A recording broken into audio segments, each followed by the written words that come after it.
Zdaj imamo pa še ravno dovolj časa za tretji del oddaje in v studiu se mi je pridružil naš obalni korespondent, gospod Marko Žerjal. Gospod Žerjal, tako mi je všeč, da vas imam tlele v oddaji, tako bom povedal, vedno sem si želel tako late night imeti, da imam enega prijatelja, enega sidekicka. Občutek, da imam končno tudi jaz...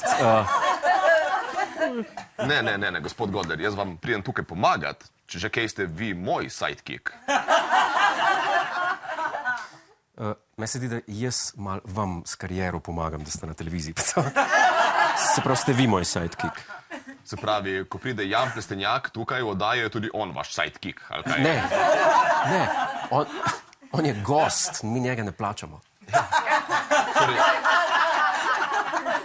on je prostovoljc, jaz sem tukaj profesionalni gost in jaz sem sidekick, ali kako? Ne, ko bom rekel, gospod Žerjal, že od nekdaj je bilo težko parirati vam v logičnih debatah. Vseeno sem vesel, da ste naš sodelavec. Vsekakor. Hvala, gospod Godler. Hvala, gospod Žerjal. V glavnem, umetniški premor. Tokrat, povejte, kaj ste pripravili za nas tokrat? Seveda. Tokrat sem se poglobil v situacijo z vojsko Slovenije. Dobro. Slovenija si je zadala ambiciozen cilj, da poveča izdatke za vojsko na 2% BDP-ja do leta 2030. In to je razdvojilo državljane. Nekateri jemljajo tako povečanje sredstev kot nujno in neizbežno, medtem ko drugi pravijo, da je nepotrebno in bo škodovalo slovenskemu že tako šibkemu gospodarstvu. Res težka odločitev, od česa bi raje umrli, metkov ali lakote. No, ampak zanimiv argument k tej debati je pristavil tudi svetovalec ameriškega predsednika za nacionalno varnost Mike Waltz, ki je opozoril, da bo s tem povečanjem še vedno začela minimalno kvoto za NATO članice s 16-letno zamudo. To je, kot če bi nekdo, ki je ravnokar zaključil faks, pisal svoji prvorazredni učiteljici, če je prepozno, da pred razredom pove obnovo muceco paterice. Okej, ja, to je res. Mal pozno za kaj takšnega, ja. Kaj pa vi predlagate v tem primeru, gospod Žerjal? Enostavno. Zadevo prepustite meni in mojemu oddelku za javno eliminacijo brezveznih izplačil odjebi.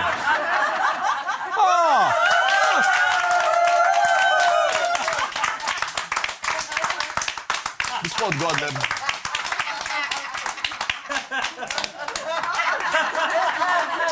Vojsko preprosto odjebimo in to je to. Ker bodimo iskreni, čemu sploh služi slovenska vojska? Pred kom nas bo zaščitila, če smo napadili? Lichtensteinom, ali kaj? Zdaj želijo vpeljati spet obvezni vojaški rok, da bi dvignili število ljudi v vojski na 10 000.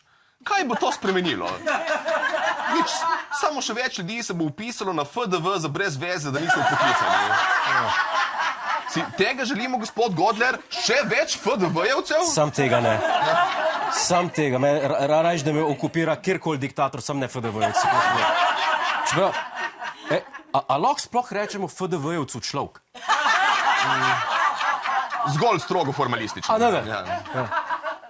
Gospod Žerjal, kdo pa ščiti Slovenijo pred morebitnimi zunanjimi grožnjami? Ker neko varnostno organizacijo mi moramo imeti.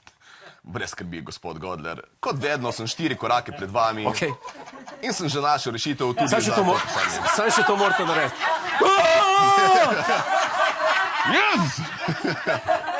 Jaz sem že našel rešitev tudi za to vprašanje in je tako preprosto, da ne morete verjeti. Povejte. Oborožimo penzioniste.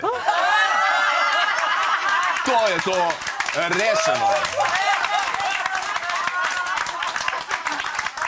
Pomislite, gospod Godler, imamo 500 000 ljudi idealnih za služenje zaščiti domovine.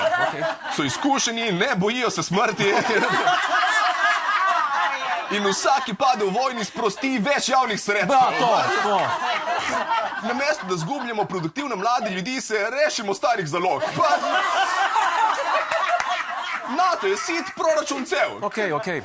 Gospod Žerjal, a ste res prepričani, da je to najboljša ideja? Zdaj, upokojenci niso glih, ne vem, recimo temu, živahna demografika, ne?